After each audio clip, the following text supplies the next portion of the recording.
আসসালামু আলাইকুম। আশা করি সবাই ভালো আছেন। লাবণী অফিসিয়াল কার্টুন চ্যানেলে আপনাদের সবাইকে স্বাগত। আজকে আমরা শুনবো আইয়াস নামের একটি ছেলের পরীর সাথে দেখা হওয়ার ঘটনা আর পরীর হারিয়ে যাওয়া ডানা কিভাবে আইয়াস ফিরিয়ে দেয় সেটি আমরা আজকের এই ভিডিওতে দেখব। আইয়াস একটি নদী পার হতে যাচ্ছিল এবং সে নদীর ধারে এসে পৌঁছালো।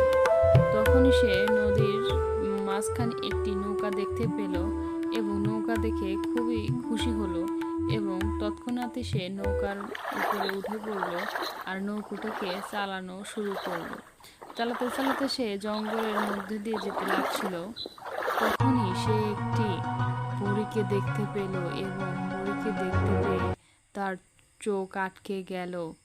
সে খুবই অবাক হলো, কারণ সে এর আগে কখনই সে কোনো পরীকে দেখতে পায়নি। সে পরীর দিকে এক দৃষ্টিতে তাকিয়ে রইল। পরী বলে উঠল, তুমি কি আমাকে একটি জিনিস খুঁজে দেবে? আমার ডানাটা কি খুঁজে দিতে পারবে?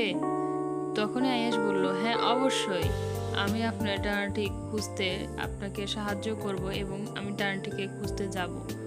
তখনই সে ডানাটি খোঁজার উদ্দেশ্যে নদীর মাঝখান দিয়ে রওনা হলেন। তখনই নদীর মাঝখানে একটি কচ্ছপ দেখতে পেলেন এবং নৌকাটি তার কচ্ছপের দিকে এগিয়ে নিয়ে যেতে লাগলো এবং কচ্ছপটিকে বাঁচানোর চেষ্টা করতে লাগলো। ইতিমধ্যেই সে কচ্ছপটিকে তার নৌকার উপরে তুলে নিল এবং তারা দুজনেই একসাথে যাত্রা শুরু করলো। আইয়ার ছিল খুবই ভালো মনের এবং একজন মানুষ। সে ছিল খুবই সৎ এবং সাহসী একজন মানুষ। তাই সে পরীর ডানাটিকে খোঁজার জন্য জঙ্গলে এলেন আর খুবই চিন্তিত মনে এবং চিন্তায় পড়ে গেলেন যে কিভাবে এটি খুঁজে পাবেন। তখনই কচ্ছপ বলে উঠল যে যদি আমরা এটা খুঁজতে চাই আমাদেরকে নিশ্চয়ই জঙ্গলে খুঁজতে হবে, কারণ পরীরা জঙ্গলেই বেশি থাকে। তাই তারা দুজনেই জঙ্গলের আরো গহীনে যাওয়ার উদ্দেশ্যে রওনা হলো। তৎক্ষণাৎই আইয়াস আর সেই কচ্ছপের চোখ দুটো থমকে গেল।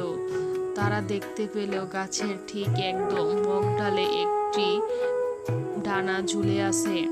তারা খুবই অবাক দৃষ্টিতে সেই ডানার দিকে তাকিয়ে রইল এবং খুশিতে একটু পর লাফাতে শুরু করলো এবং লাফাতে লাফাতেই আইয়াস ভেবে উঠল যে কিভাবে এই ডানা আমি এই গাছ থেকে পারবো।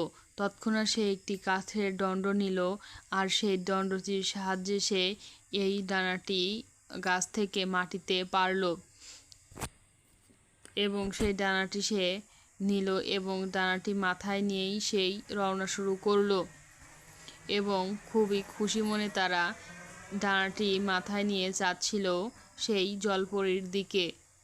তখনই তারা দেখতে পেল যে জলপরী এখনও সেই গাছের ডালেই গাছের নিচে দাঁড়িয়ে আছে এবং ডানাটির কথা ভাবছে। তখনই সে বলল যে আমি ডানাটি পেয়ে খুবই খুশি হয়েছি।